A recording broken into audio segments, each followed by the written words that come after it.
888 GSW Hoop. You wish you were here.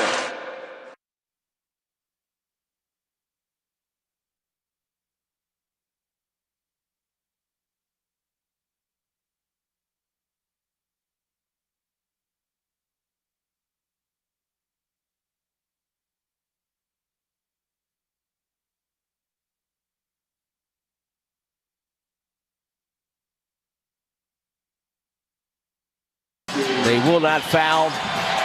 And the Warriors will go to 3-2 on the road trip, go to 9-7 on the season. Magic will go to 8-7. A spirited contest here in Orlando. And it will end with a final score of the Magic 121, the Warriors 113. Both coaches hug it out at center court. And we'll see the Magic here in a few weeks at Chase Center as the buzzer sounds. And this game is over. It's the great Tim Roy on the call, and yeah, he was right. This was a spirited one for the Warriors, but they ultimately lose 121-113. They fall in Orlando despite great nights from Steph Curry, from Jimmy Butler, but that was just about it. The Warriors lose this game. They trailed for the vast majority of this basketball game. They were trailing by double digits or right around double digits for a lot of the second half, and they ultimately lose this one again, 121-113 in Orlando. Welcome in. It's Warriors Wrap Up here on 95.7 The Game. Mark Randy with you for the next hour or so, perhaps a little bit more. We'll see how it goes tonight. A disappointing loss. Disappointing loss for the Warriors. There's no other way to put it. This is a game the Warriors felt like they should win, and this was an opportunity to get greedy on the road, but the Warriors unable to do that. They were 3-1 in their first 4 games of this road trip. 2 really, really nice wins in San Antonio, and then you held serve in New Orleans a couple of nights ago, and then you just couldn't quite do it in Orlando. Now, Orlando's a quality basketball team. This win puts them above 500 at 8-7. They're better than that, in my opinion. Plus, they're down Paolo Banchero tonight. This is a game the Warriors should be able to win. Now, I know they're on the tail end of what is a really tough road trip, number one, but also, in general, just this portion of their schedule, the first 17 games of their schedule, which wraps up tomorrow, was really tough. We'll talk more about that. So I know it's not easy, and, you know, the NBA, on any given night, you never know what could happen, but this was a game the Warriors really, really should have gotten, and they did not do it. They fell flat. There was laziness, honestly, quite often at times in this game on the defensive end. Orlando absolutely dominated the Warriors in the paint, in the fast break, and the Warriors just did not play clean basketball for the majority of this one, and they lose, again, by a final score of 121-113. Welcome in. It's Warriors Wrap Up here on 95.7 The Game. Mark Randy with you. If you want to weigh in, give me a call, shoot me a text. The number is the same, whether it is the Boxer and Gerson Work Injury Attorneys text line or the number to call, and you can join the conversation over the air at 888-957-9570. I've also got the YouTube chat up. Everything we do on YouTube, powered by First NorCal Credit Union.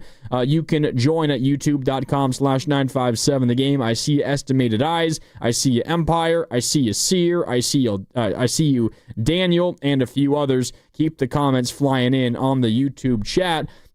This was just a case of your veterans showed up. Your veterans showed up. Steph Curry in this game with 34 points. Jimmy Butler with 33 points. It really was the Steph Curry show through the first, 3 quarters. Jimmy Butler was good through the first 3 as well, but then Jimmy really took over in the fourth. I say took over not in the sense that he led the Warriors to victory, but he was the Warriors' main source of offense in the fourth quarter. He went into the fourth quarter with 19 points, which means in the fourth, he scored 14 points in the fourth quarter. The Warriors as a team scored 28. So Jimmy Butler scored half of the Warriors' 28 points in the fourth quarter alone. But that was just about it. I mean, look at some of these numbers for the Warriors. In the entire game, Steph Curry scored 34 points. He led the way points-wise for the Warriors. Jimmy Butler scored 33. The third highest scorer for the Warriors tonight, Draymond Green with 12. And your fourth highest scorer for the Warriors tonight, Al Horford with 9.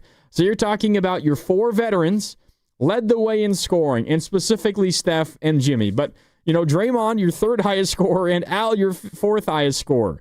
And then you circle kind of some of the others that you need more from every night, really, if you are the Warriors. And I think the three that a lot of us circle more than anybody else as the guys that can provide some scoring thump. And this is, of course, without Jonathan Kuminga, still out dealing with some minor bilateral knee tendonitis. We don't know if he's going to play tomorrow in Miami. The last thing that Steve Kerr said was that they're hopeful. We will see when the injury report comes out tomorrow. And we'll keep you, of course, updated all day here on 95.7 The Game. But down Kuminga, who are the others, right? The non-Steph, non-Jimmy scores that you are going to have to count on throughout the season. Well, it's Moses Moody, it's Brandon Podziemski, and it's Buddy Hield. Those are the others that you feel like should be able to help you out offensively. And what did they do today? Moses Moody, Brandon Podziemski, and Buddy Hield. They combined for 13 points on 5 for 16 shooting. Let me say that one more time. Moses Moody, Brandon Podziemski, and Buddy Hield combined for 13 points on 5 for 16 shooting. Exactly. Not enough. That is not enough. Steph Curry and Jimmy Butler combined for 67 points on 22 for 39 from the field. That's elite efficiency. Two of those players combining for 67 points. The rest of the Warriors team, 46 points, 17 for 39 from the field. This was a two-man show today, and the fact that it was an 8-point game just speaks to the greatness of Steph Curry and Jimmy Butler. Because the way that Orlando was shooting the ball, the way that the Warriors were defending, by the way, there is no chance in hell that two guys offensively should have been able to keep it that close. But somehow, the Warriors, two stars on offense, Steph and Jimmy, they did that. Steph scored 34, Jimmy scored 33.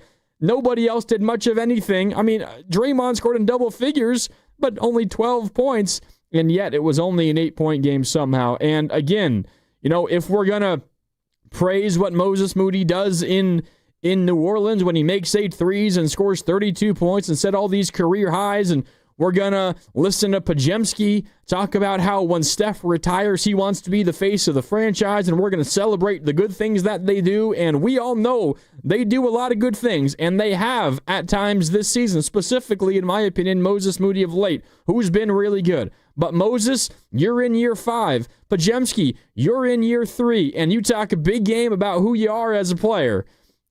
We got to highlight your shortcomings. And tonight, across the board, a major shortcoming. Oh my goodness. Those three, Moses Moody, Brandon Podziemski, Buddy Hield, combined for 13 points on 5 for 16 shooting. Not enough. Not good enough. I don't care how good Steph is. I don't care how good Jimmy is. If that's what you're getting from, on any given night, what you expect to be like somewhere between your 3rd, 4th, 5th, 6th best scorers throughout the course of the season, that's what you're getting from those guys, you're going to lose a lot of basketball games.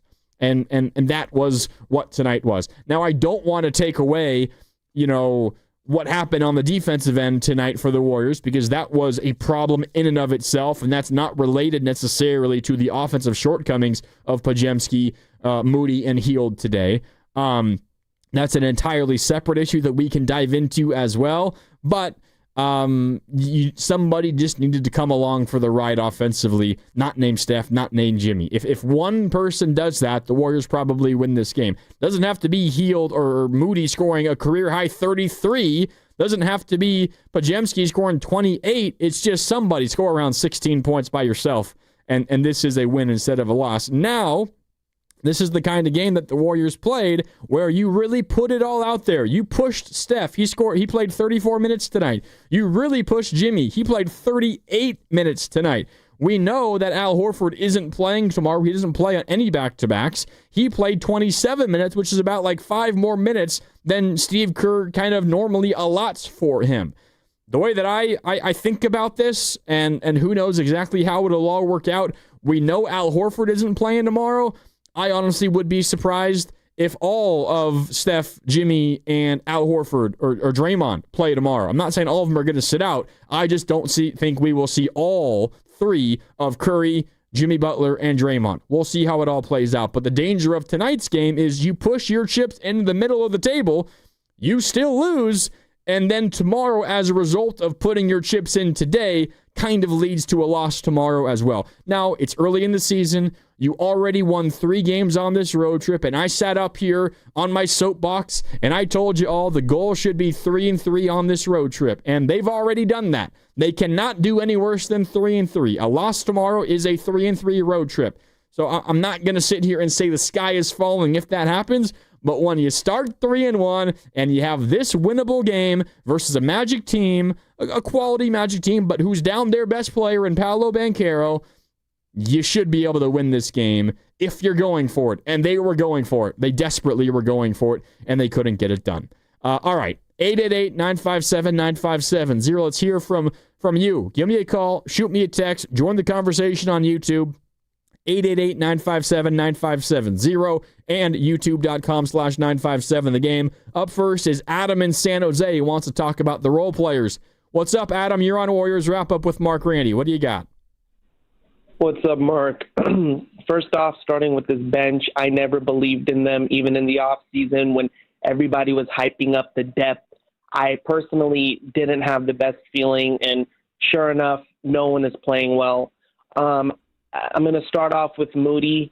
I'm always going to go back to this. Moody is the most inconsistent player on this team. At least with the rest of the guys, we know not to expect much out of them because Pods hasn't been the same for this season or last season. Buddy Hield, you can't expect much from Buddy. But Moody, his inconsistency fluctuates almost on a nightly basis. You never know what version of him you're going to get. Buddy, on the other hand, has become an absolute Shaqtin' and a Fool candidate the last several games, from not catching it and not even raising his hands during an inbound pass from Jimmy, or late in the second or maybe third quarter, there was a pass where he caught it in the paint. He threw it off someone else. It ended up going a 60-yard touchdown on the other side. I don't know. It was a foolish play by Buddy. And then Pods, my God, has that guy snuck his way into the NBA? He does not deserve to be playing at this level. He's too small to defend. He lacks confidence to shoot. He's just not a good player. And then in this type of game, in my opinion, you needed Guy Santos energy. You needed that Energizer Bunny to come in, get rebounds, defend at a high level, and really cause some havoc against a young athletic team. And Kerr decided not to play him. What are your thoughts on that? Yeah, Adam, I think it's a really good call. Appreciate you chiming in, and you can do so as well at 888-957-9570. You talked about a lot there. I want to talk for a second about Buddy Hield first, and then we can talk about some rotation decisions, because there were a couple things that confused me today from Steve Kerr. Buddy Hield, in my opinion, it's getting really difficult to play him major consistent minutes going forward.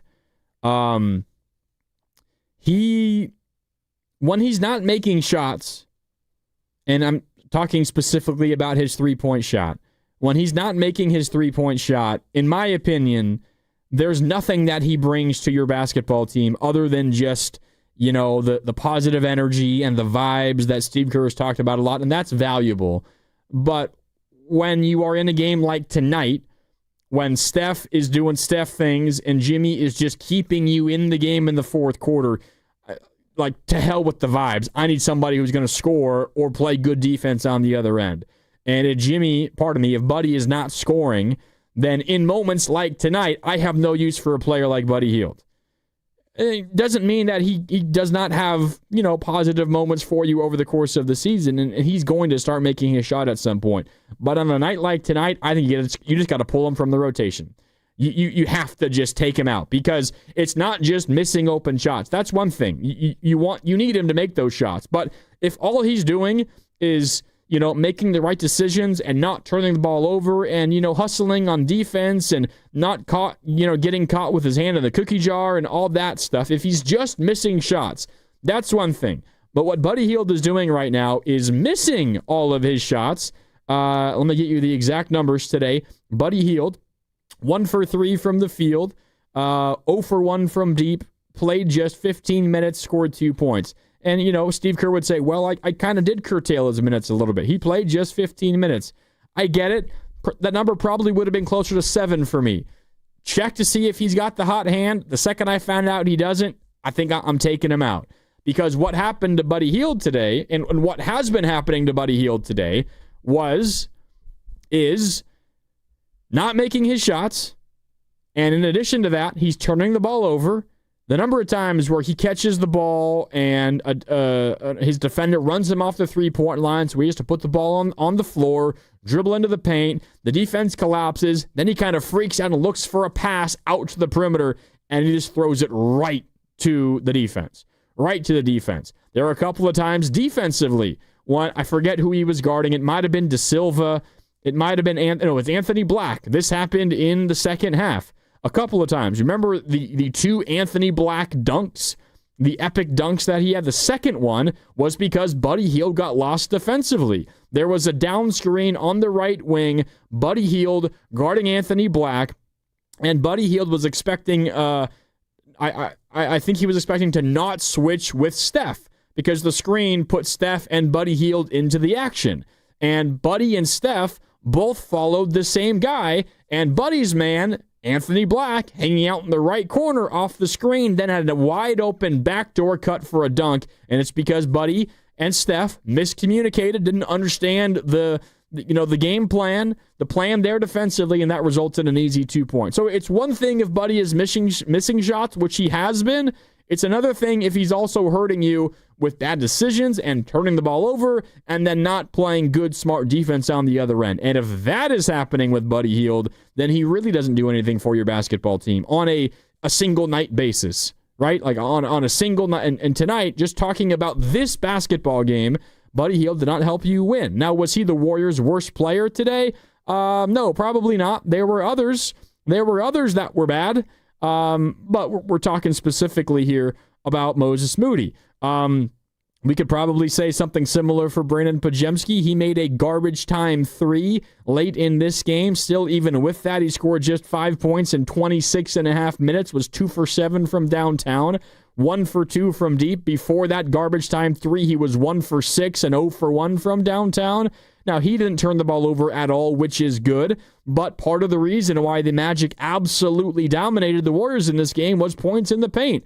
And, shield your ears because this is ugly. Points in the paint. Orlando 64, the Warriors 46. And a big part of that is also fast break points, where Orlando also dominated 28-16.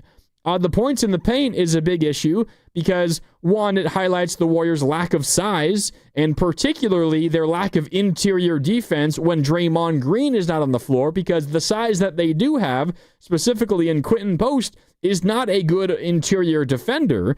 Draymond Green, despite not being anywhere near the biggest guy on the floor, is a very good interior defender still at this advanced age. But I think where the Podziemski conversation comes in defensively is, believe it or not, related to the points in the paint conversation. Because, part of the reason why Orlando was dominant in the paint tonight is because of their size and, their length, their ability to grab offensive rebounds and get second chance buckets and putbacks and all that. But it's also the guards and the wings of Orlando just simply driving past the Warriors' perimeter defenders, which is why to this day, I still think D'Anthony Melton is a huge, huge, huge addition whenever he's ready for the Warriors, because he immediately becomes, assuming that he can get close to what he was prior to this ACL injury, their best perimeter defender. Moses Moody's done a pretty darn good job at that.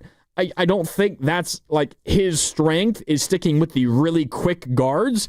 And to be fair to Melton, that might not be Melton's strength either exactly. That is a major area of weakness for the Warriors is perimeter defense. And whenever Podziemski's on the floor, that's where opponents attack at times. And the points in the paint number is reflective of the Warriors' inability to stop point of attack ball handlers.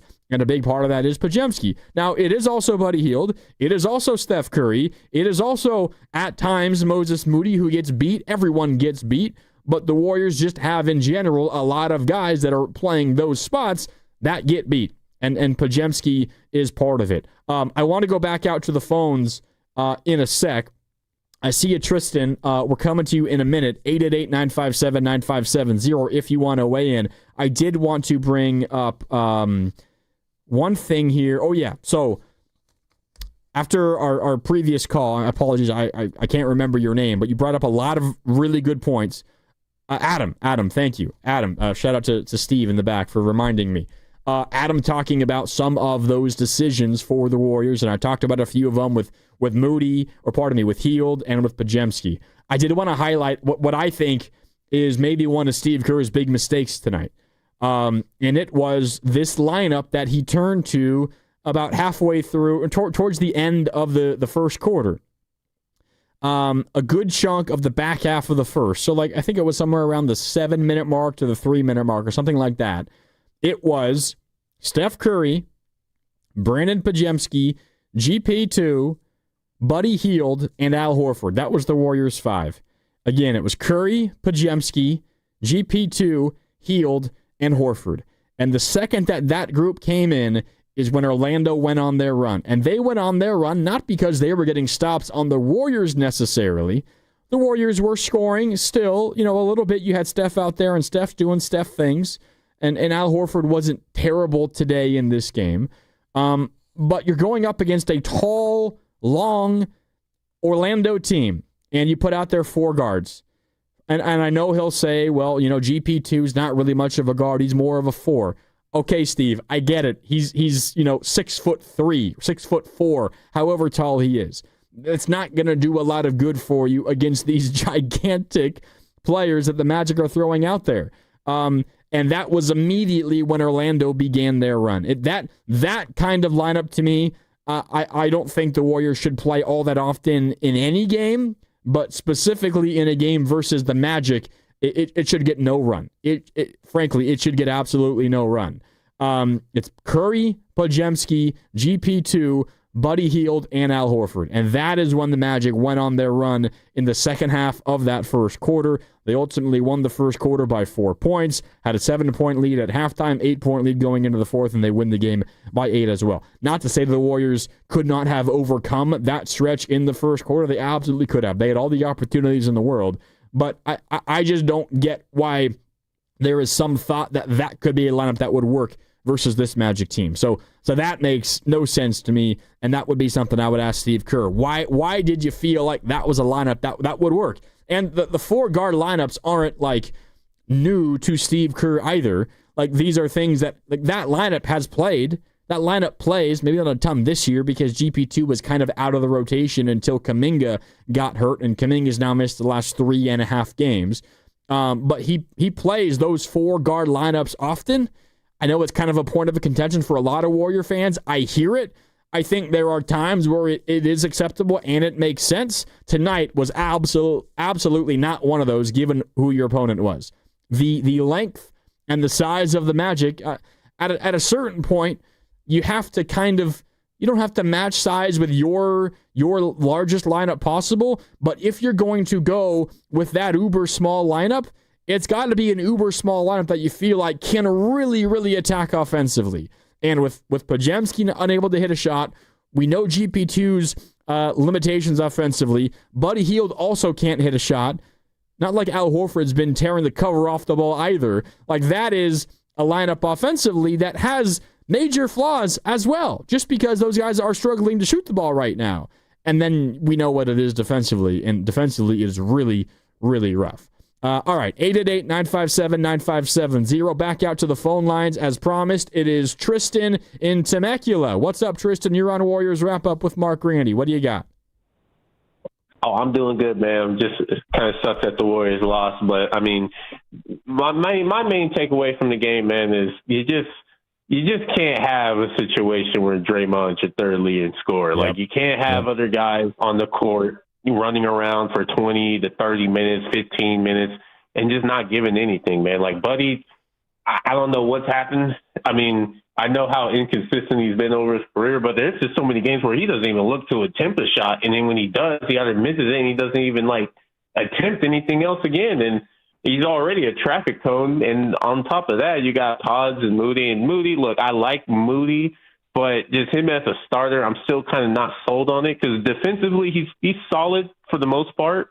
You know, he's not like completely lost and stuff, but he struggles with the quicker guards. And then on top of that, you go over 32 a career night, and then you can barely hit a shot the next night. And it's like on the night when you got Steph and Jimmy both giving you 30 apiece, it just feels like they kind of wasted it. And then Paz, I mean, it's the same story. Just we got too many inconsistent guys on this roster. And unfortunately, I don't really know if the answer is on this roster for what they need. Like, I like Melton, but he's coming off an Achilles or ACL, whatever, and we can't really expect him to – we don't even know what he's going to look like, you know. And then on top of that, Horford has been okay these last few games, but it's like still we're relying heavily still, once again, Steph, Jimmy, and Draymond to carry the load, and it's just praying that the others will come along for the ride. And I don't want to mention trades or anything yet because we're not even, you know, past November yet, but I mean, it's getting to that point where, I mean, they just need better pieces around the big three, man, because you just can't rely on Steph and Jimmy to give you a 30-piece every single night for, 70-plus more games and expect them not to break down. I mean, Steph already has the flu or whatever that was. Jimmy got that sore back. Draymond, I mean, he's been having back problems. I mean, the fact that they still play him at center at this late in his career, it's like, I mean, I thought we got Horford for that reason, but at the same time, it's like you got TJD, you got, I mean, really that's all they got, but they just need to do something, man. They just need something because what's going on right now is it's not working. It's not going to work long term. So hopefully they pull it out. Hopefully somebody steps up these next few games because they got no choice because tomorrow I'm sure the big three is going to rest tomorrow. So hopefully, if it's the young guys, hopefully they can step up big because they're going to need it. Yeah, appreciate the call, Tristan. You're absolutely right, just in terms of lack of consistency from the others, and it's foolish to ask for the Warriors to win 50 basketball games and be a top 6 seed in the West if it's Steph and Jimmy doing the heavy lifting every single night. Like, those are your two best players. They are going to prove to be your two best players over the course of the entire season. Like, that's your best players are going to be your best players. But it is also foolish to expect that Steph at age 37 and Jimmy at age 35 can do it every single night over the course of a full 82. And now they're not even going to play 82. They're probably not going to play 70. Steph's already missed, what was it? It was 3 or 4 games that he missed? 3 games. Like, it's not going to, pardon me, he missed 3 games. It's not going to be like that every single night. But this is a spot for the Warriors where you get what Moses Moody did on Sunday in New Orleans, and you say, oh, absolutely, we will take that from you, Moses, whenever it happens. But there comes a certain point where you're like, all right, like, something like that, not 32 points and a career high and 7 made threes in the first quarter, not like that every single night, but you need to get, 15 points a little more often. Now, I will also say that Kuminga is out. And, you got Steph and you got Jimmy, and considering what Kuminga was doing early in the season, most Warrior fans, and I include myself in this group, would have say, well, based on how Kuminga was playing in the first, 8 games of the year, maybe a little less for 6-7 games of the year, that Kuminga is the obvious choice to be the Warriors, third scorer every single night. So, now before he got hurt, went down with the bilateral knee tendonitis that has cost him now 3.5 games, he wasn't playing quite as effective and as consistent. So that also gets factored into the conversation. But we can also, take a step back and look at this honestly and say, well, the Warriors are down probably the guy that we think is most well-equipped to be their third leading scorer. So you have Kuminga in this game, and he has a good game, they probably win. Yeah, probably. But this is also a guy in Kuminga who there's, trade rumors swirling. I know our last caller, Tristan, didn't want to talk about trades, and I appreciate that from you, Tristan. There's still so much time, and so many things can change. But we would also be foolish to expect just incredible consistency from Kuminga going forward as well, because over the course of the season that he's played so far, we've seen inconsistency. He was pretty darn consistent the beginning part of the year, and then it took a turn, and now he's out. Now, he might play tomorrow. We will see. But just because Kuminga was out does not mean you were going to get good Kuminga either. Just like you got great Moses Moody on Sunday, what Moses Moody did you get today? 2 for 6 from the field, 1 for 4 from downtown. And by the way, a lot of those threes were wide open threes. Tristan's right. Whoever it is, whoever the other is, whether it's Moses Moody, or it's Podziemski, or it's Kuminga, or it's Hield, or it's Will Richard, although I think it's unfair to put Will Richard in that group considering he's a rookie. But whoever the other is, you just need those others to be more consistent scoring the basketball. It's why I felt, even though today defensively was rough, it's why I felt still I think I might be most concerned for the Warriors offensively, because I just don't know where the consistency is on a night in and night out basis for them offensively if you're not getting that from Kuminga like you were to begin the season. So we'll see how it all plays out. Okay, we're going to take a break. When we come back, we're going to hear from Steve Kerr, who addressed the media in Orlando post-game already. We will hear from the coach. We got plenty more to dive into, plus your calls and your texts at 888-957-9570. It's Warriors Wrap-Up. Mark Randy with you. More on the other side right here on 95.7 The Game. Ready for the ultimate red and gold game day? Laughing Monk Brewing is the place to park, party, and ride. Skip the traffic. Forget the expensive parking. Park for free and dive into an epic tailgate with mouth-watering food, ice-cold Laughing Monk beer, and every game on TV. Catch 95.7 The Game's pregame show with Lorenzo Neal and Evan Giddings. Then hop on the free shuttle minutes away from the stadium. Shuttles are first come, first served. So head to 957thegame.com to sign up and join the party. Looking for lifelong financial guidance? Look no further than Pettinelli Financial Partners, your dedicated financial coaches for every stage of life's journey. Whether you're planning for retirement, starting a family, or buying a home, we're here for you every step of the way. Visit PettinelliFP.com. The financial consultants at Pettinelli Financial Partners are registered representatives with and securities offered through LPL Financial, member FINRA SIPC. Investment advice offered through Stratos Wealth Partners, a registered investment advisor. Stratos and Pettinelli are separate entities from LPL Financial. Hey, it's Willard, and I'm just going to say it. We need your help. Right now, 1 in 3 people in the Bay Area don't know where their next meal is coming from. Parents skipping dinner so their kids can eat. Seniors choosing between medicine and groceries. In a place this strong, this connected, that shouldn't happen. It can't happen. That's why our friends at Habas Law are teaming up with Martha's Kitchen. Martha's Kitchen provides more than 200,000 meals every month to our neighbors in need. So let's do what the Bay Area does best. Let's show up together. Visit marthas-kitchen.org and donate today. Habas Law, always fighting to make it right. Hello, Crushers. It's your host, DJ Divine, telling you that Candy Crush music season is here. Tasty. Conquer levels to mix your own track and win sweet rewards. Divine. Now let's swipe to the next track. Take it away, Thundercat. Upside down, you're turning it. You're giving up instinctively. Candy Crush music season. Play now. From November 3rd to December 7th, selected players level 36+. Terms apply. See in-game. Optional in-game purchases.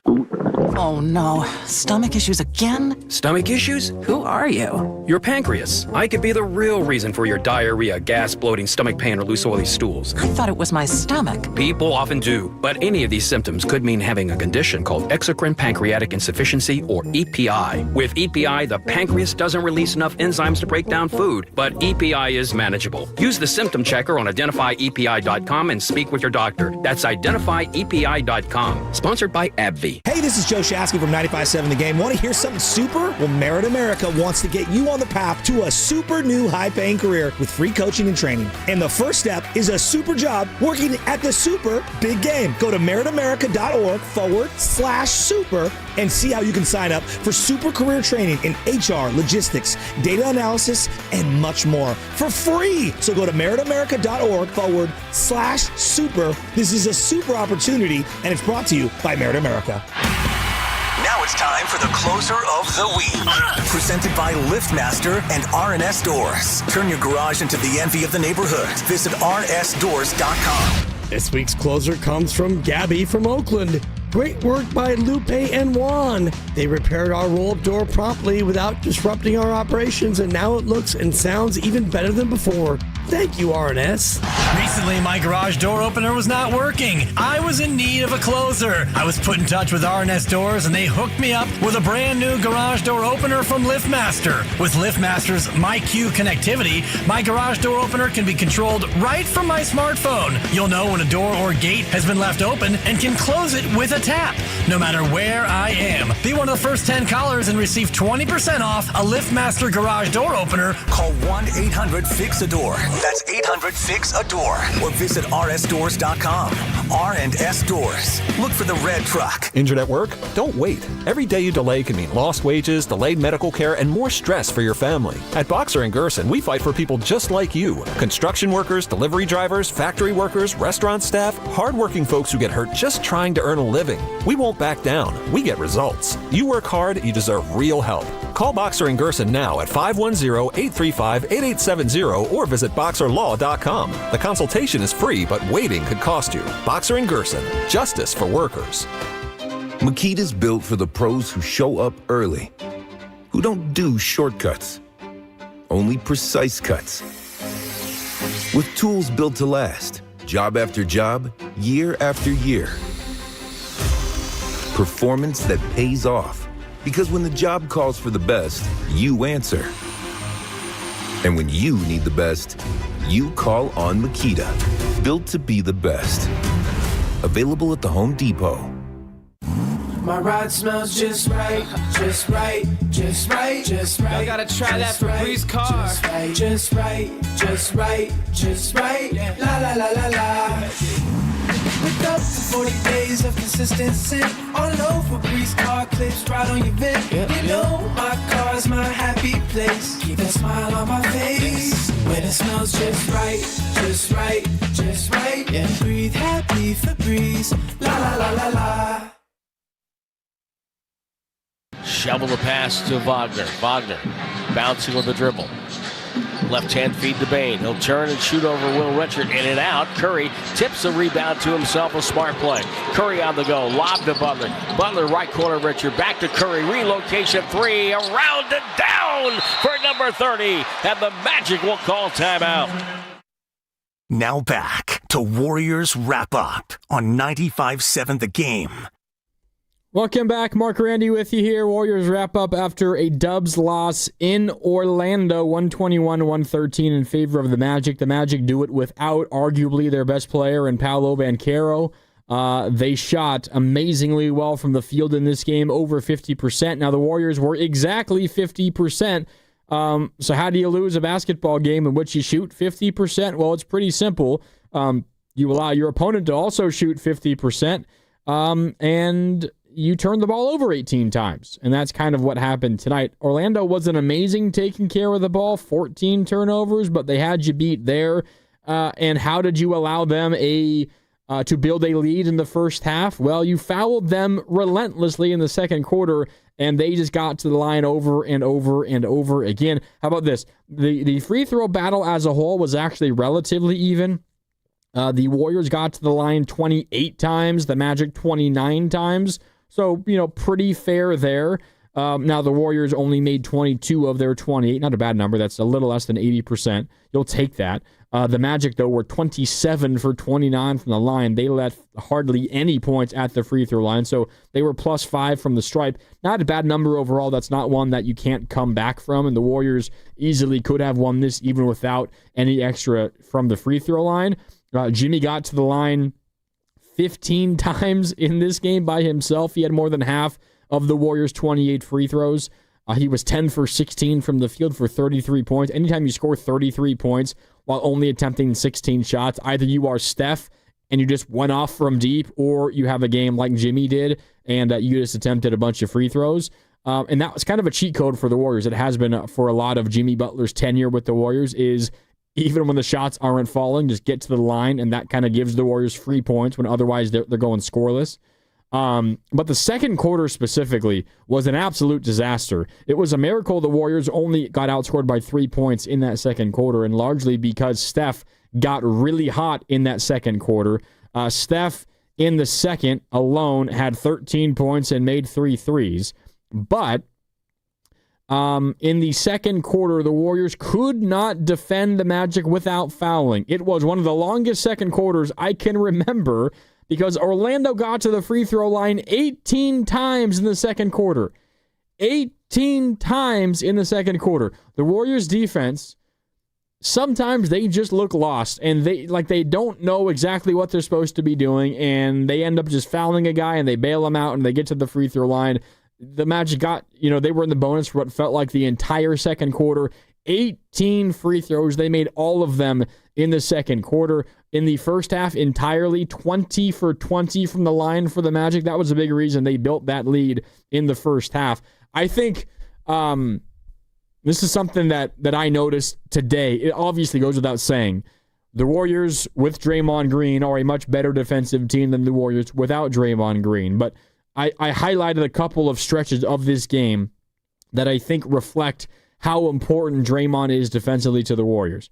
Okay, and by the way, if you want to weigh in, it's Warriors wrap up on 95-7 the game. Dubs lose in Orlando 121-113. Give me a call, shoot me a text at 888-957-9570. I've also got our YouTube chat up, youtube.com/957 the game, powered by First NorCal Credit Union. Draymond checked out in the first quarter. And then Orlando immediately scored on 5 of their next 6 possessions. The second that Draymond checks out, Orlando in their next 6 possessions scores 5 times. Immediately once Draymond checks out. And a lot of these are like point-blank dunks. It's one thing if, a guy hits a contested 3 late in the shot clock, and, you can say, all right, that was good defense, but you know what? In the NBA, in today's NBA, oftentimes good offense beats good defense. But we're talking about absolute breakdowns by the Warriors defensively, leading to lob dunks to Goga, to Tristan da Silva, right? The second Draymond checks out, the Magic score on 5 of 6 possessions. All right, noted. I circled that. I wrote it down in my notes here. And I told myself, all right, once Draymond checks back in the second quarter, wait for him to check out and see what happens when he checks out again. So Draymond then came in to begin the second quarter, and not like the defense was amazing, not as if they didn't give up any points while Draymond was in, but clearly Draymond has an impact. And then I said, all right, wait for him to check out again in the second quarter. He checks out in the second quarter, as is his normal rotation, right? He plays like the beginning and end of the second quarter generally.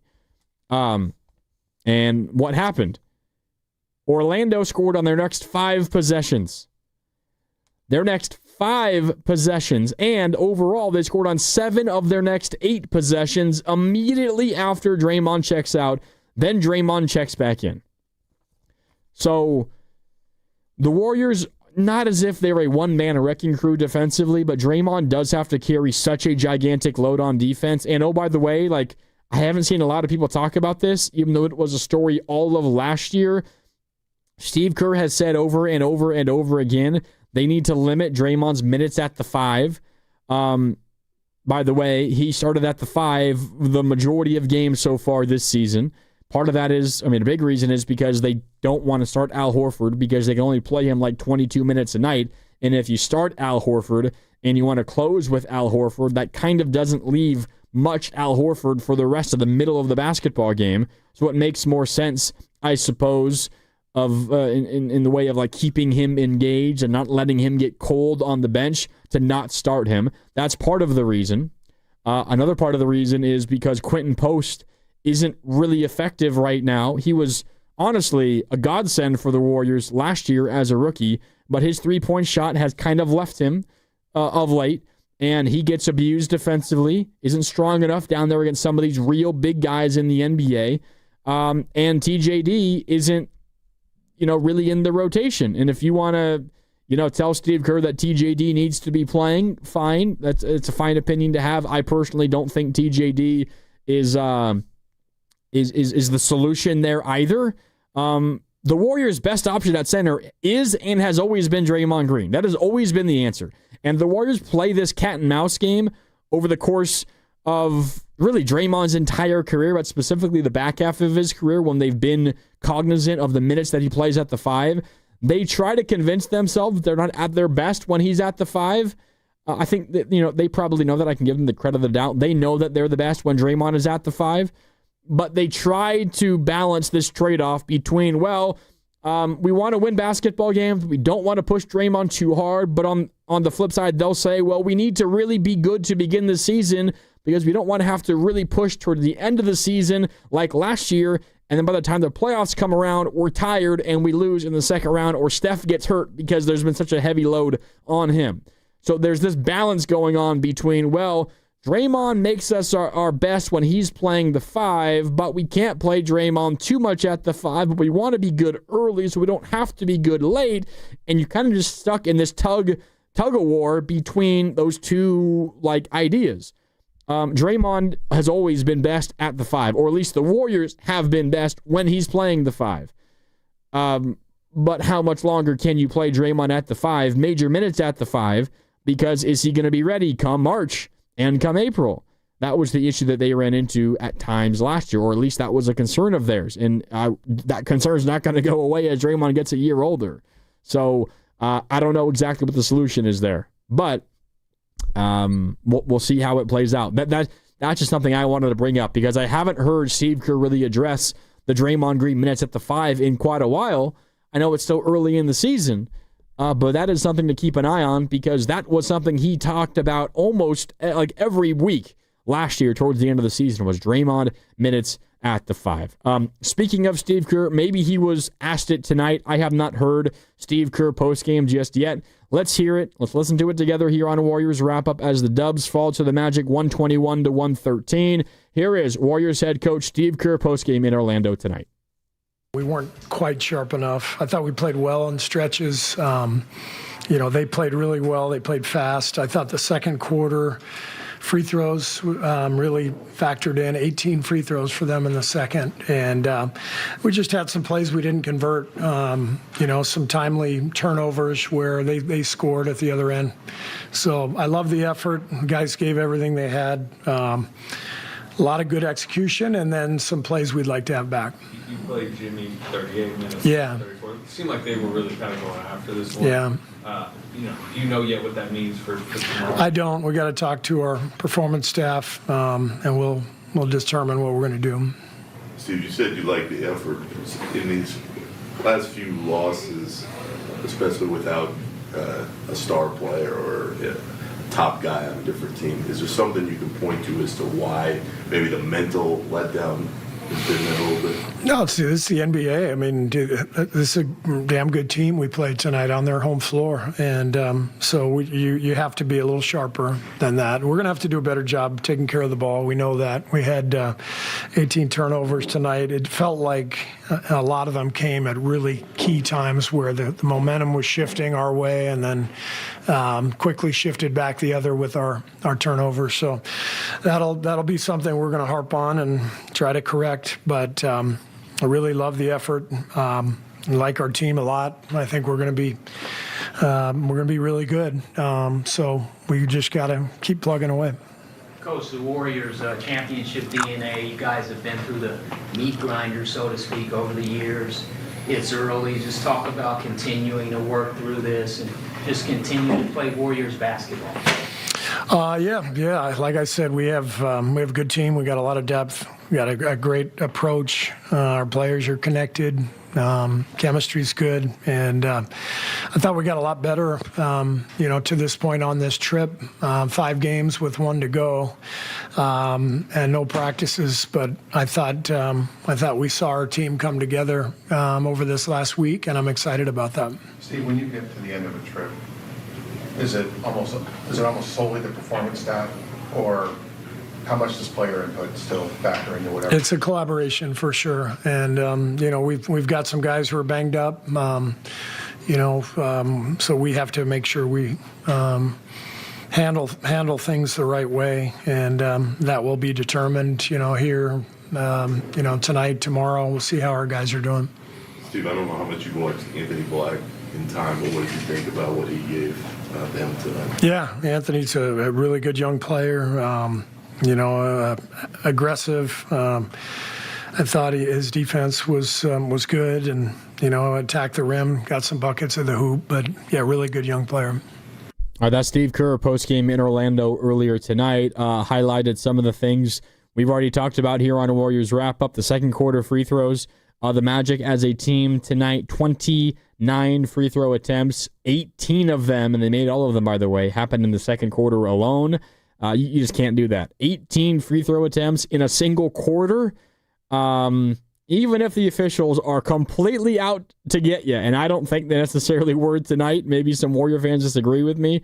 I don't think there was a lot of egregious bad whistles in this one, or if it was, it kind of went both ways. I didn't think there was an incredible lean one way or another.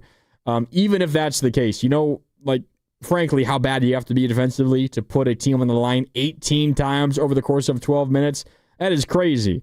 Now, the Warriors, the rest of the game, over the other 36 minutes, only put the Magic on the line 11 times. You'll take that. 36 minutes, 11 free throw attempts, but over the 12 minutes of the second quarter, 18 free throw attempts.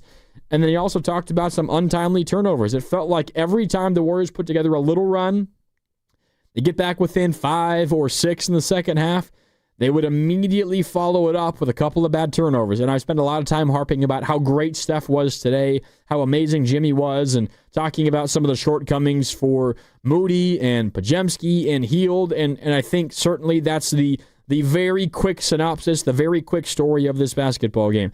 I also don't want to ignore the turnover numbers in this game and where the turnovers came from.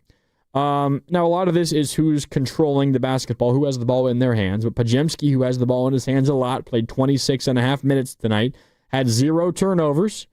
Steph Curry tonight, 34 minutes, turned the ball over 5 times.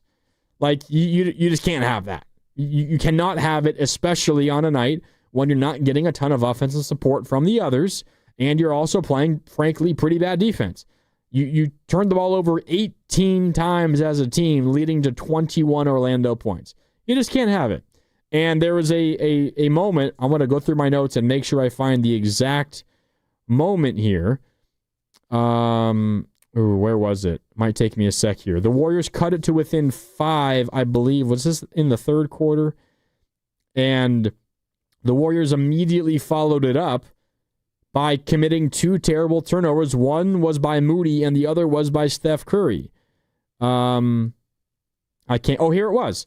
The Warriors back within 5 early in the third quarter. So they got down by, it was down by 7 at half. Orlando comes out of the gates in the third quarter pretty strong. They go back up by 12, right? 73-61.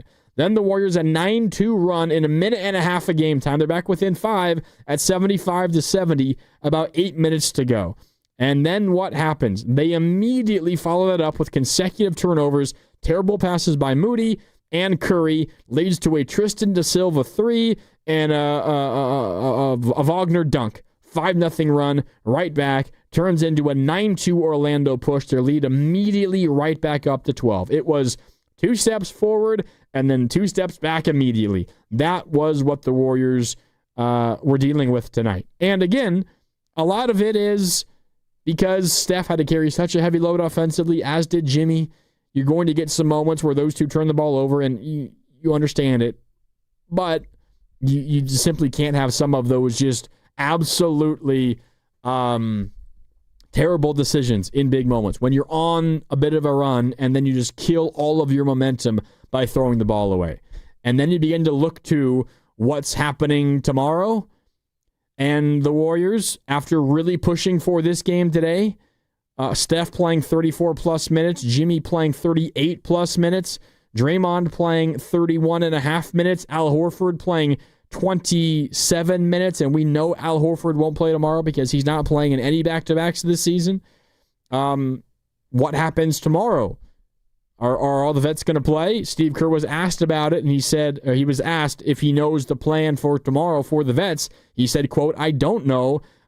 Said they're going to talk to the performance staff and then figure out a plan for tomorrow's game. What I can share is Steph Curry. We don't have the sound of this because it wasn't, at the podium with the mic and everything, but Steph Curry in the locker room post-game, and we have Anthony Slater of ESPN to thank for this information.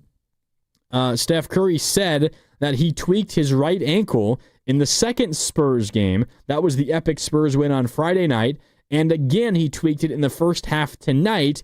He said that we'll see how it responds after the flight to Miami, a very quick flight, and then sleep tonight. But, and this is Anthony Slater, I think kind of recapping what Steph Curry said, very iffy for the Heat game in Miami tomorrow. That's what Anthony Slater said, reacting to what Steph Curry told him. So, no Al Horford. I would venture to guess no Steph Curry. And, I don't know, Jimmy Butler playing 38 minutes tonight. Is the return part 2 to Miami enough to get Jimmy to play a kid tomorrow? I don't know. But if there's no Steph, I don't know. You might as well just say, you know what? No Jimmy, no Draymond. We'll take a 3-3 road trip. We'll fly back home. We'll get ready for some home cooking, and we'll start winning basketball games again. But that's where tonight hurts you. What we talked about on Sunday night here on Warriors Wrap-Up was by winning both games in San Antonio and by following it up by holding serve and beating New Orleans in New Orleans, a game that you absolutely should win, you now gave yourself the opportunity to get greedy. And the greedy game was tonight. The front end of the back-to-back, everybody but Kuminga available, Kuminga and Melton. Everybody but those two available. Orlando down their best player in Paolo Banchero. This was a get-greedy game. And now, not only did you lose it, but you pushed your vets very hard. Seems like Steph isn't going to play. We know Al Horford isn't going to play. We'll see on Jimmy and Draymond. But then tomorrow suddenly becomes really, really tough. And this loss could feel like it turns into 2 because of what you had to expend energy-wise just to lose this game today.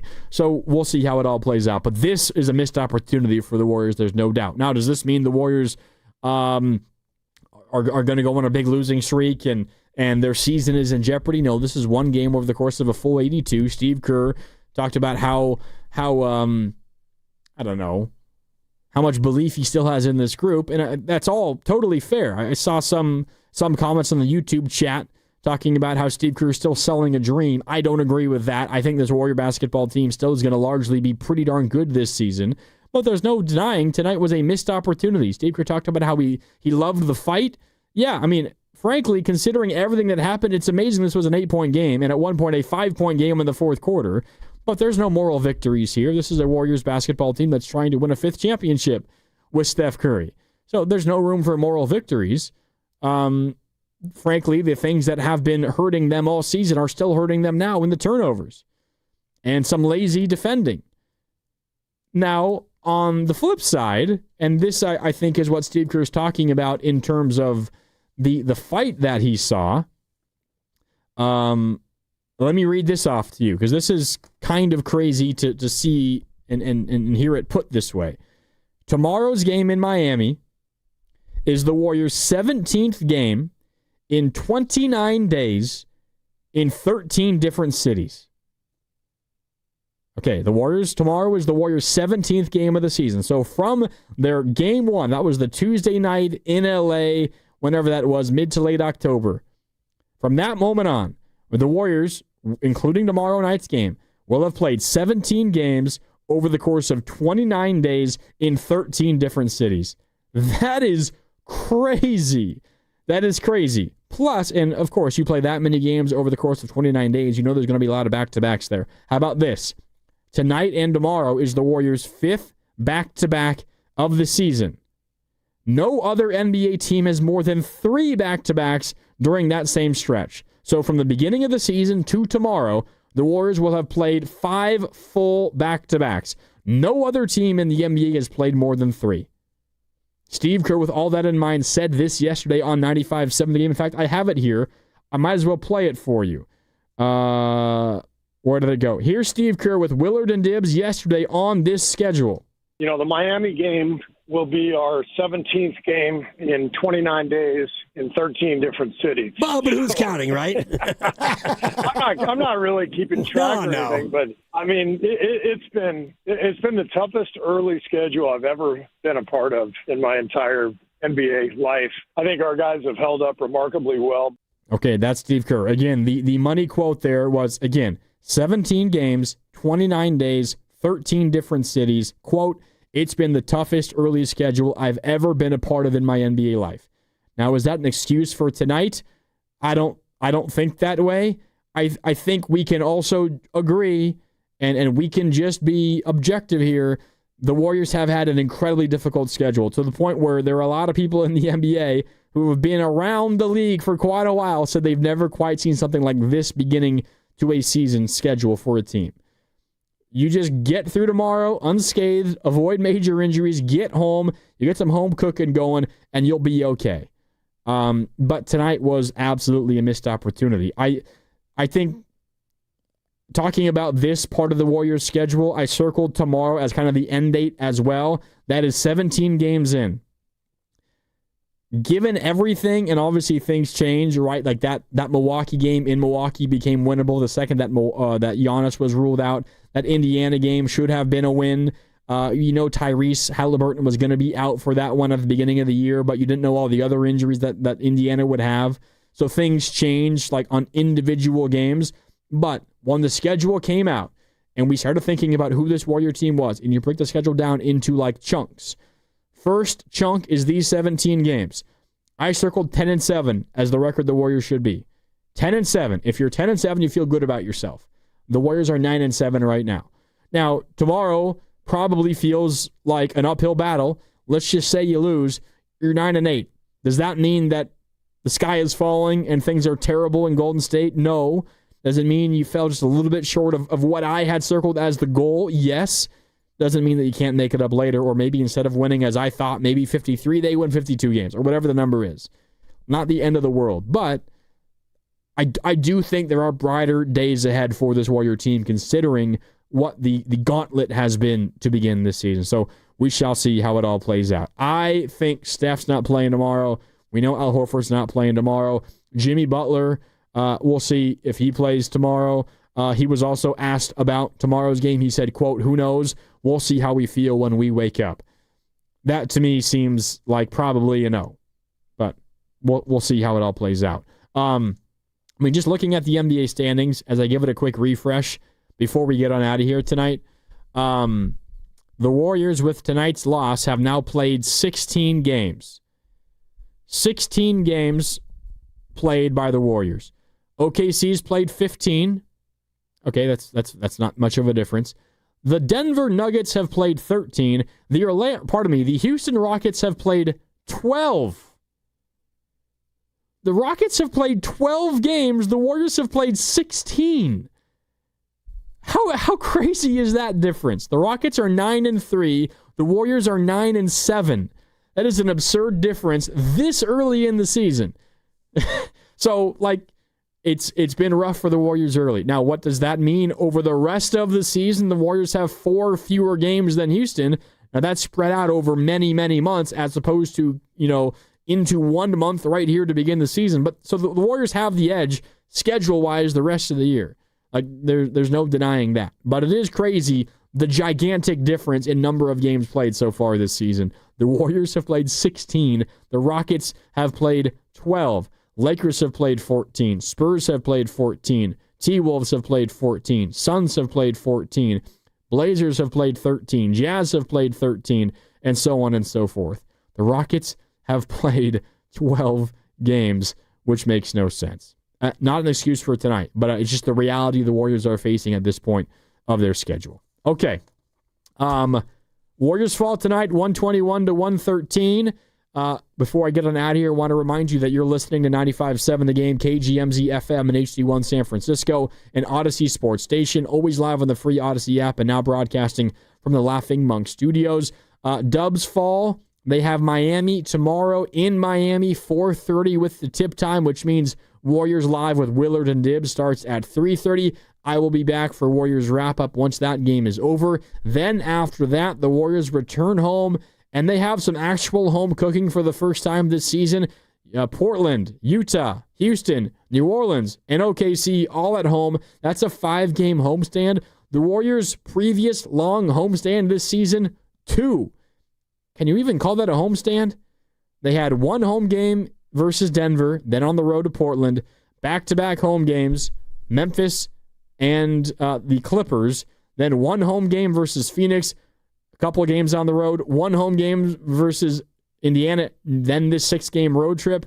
You have 5 games at home coming up. The Warriors actually going to stick and stay in one spot in this country for quite a while. That's coming up after the Miami game tomorrow. Warriors have Thursday off. They play Friday versus Portland. Next Monday, Utah. Next Wednesday, Houston. Saturday versus New Orleans. They have the Thursday and Friday, Thanksgiving, and the day after off. And then at home, OKC the following Tuesday. Warriors have a chance to get some home cooking going coming up next week. Okay, that'll do it for Warriors Wrap-Up tonight. Thank you so much for tuning in.